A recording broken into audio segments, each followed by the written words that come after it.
C'est d'abord l'édito international sur Europe 1. Vous n'êtes pas une femme, Vincent Hervouet, mais Non, vous on a êtes parlé des rebelles au indispensable. masculin. Ah, c'est bien aussi, hein. On parle avec vous, Vincent, ce matin dans l'édito international du Kosovo, qui revient dans l'actualité via Roland Garros avec Novak Djokovic. Le joueur serbe, en effet, a écrit sur l'une des caméras du court central à la fin de son match: le Kosovo est le cœur de la Serbie.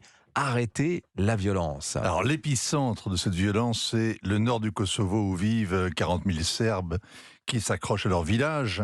50 manifestants blessés, dont 3 dans un état grave, et aussi 30 soldats de la KFOR, c'est-à-dire l'OTAN. Les affrontements ont commencé ce week-end autour des mairies.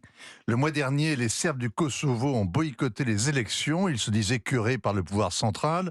Des albanophones ont été élus donc avec 3% de participation. Ce week-end, ils sont venus prendre possession des mairies, appuyés par les blindés de la police kosovare. Évidemment, ils ont été accueillis avec des cailloux par les villageois. La KFOR, la force d'interposition de l'OTAN, a été appelée en renfort. Et là, on a sorti les cocktails Molotov. Arrêtez la violence, dit Djokovic. Et bien, depuis 25 ans, à chaque fois que les Européens essaient, ils provoquent le contraire. Oui, la guerre dans les Balkans à 25 ans, hein, et on l'a oublié, Vincent. Le Kosovo est le fantôme qui hante l'Europe, cette histoire de musulmans albanophones qui se révoltent dans une province qui veut l'indépendance comme les autres de Yougoslavie, la rébellion que Belgrade réprime aveuglément et l'Europe qui part en guerre, poussée par les Américains. Elle va provoquer le nettoyage ethnique qu'elle prétendait empêcher. C'était il y a un quart de siècle, c'est loin, c'est obscur.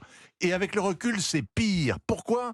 Parce qu'on a mesuré l'énormité des mensonges de l'OTAN pour justifier son entrée en guerre, sans vote de l'ONU et au mépris de sa charte. À côté, la petite fiole d'anthrax brandie par Colin Powell contre Saddam Hussein, ça relève des farces et attrapes. La propagande de guerre pour le Kosovo a été tellement assourdissante que la plupart des Européens n'ont plus voulu en entendre parler. Personne ne suit, par exemple, le procès pour crime contre l'humanité d'Hachim Tachi, le chef de la guérilla, traité en héros, le mafieux devenu président, à la place d'honneur à l'Arc de Triomphe pour le centenaire de 14-18 et désormais en prison à La Haye. Depuis 25 ans, l'Europe arrose d'euros et de conseils Pristina en espérant que pousse la démocratie multiethnique.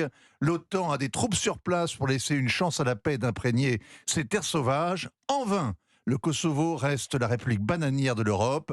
Corruption, chômage et la minorité serbe face aux albanophones qui conçoivent la démocratie comme la loi du plus fort. Mais quel est l'enjeu de cette affaire et de ces affrontements, Vincent ? Le Kosovo a permis à l'OTAN, qui avait perdu sa raison d'être avec la chute du mur, de passer enfin à l'action. Bombarder la Serbie a été sa première guerre. 78 jours de bombardement, 500 civils tués, 0 mort côté OTAN.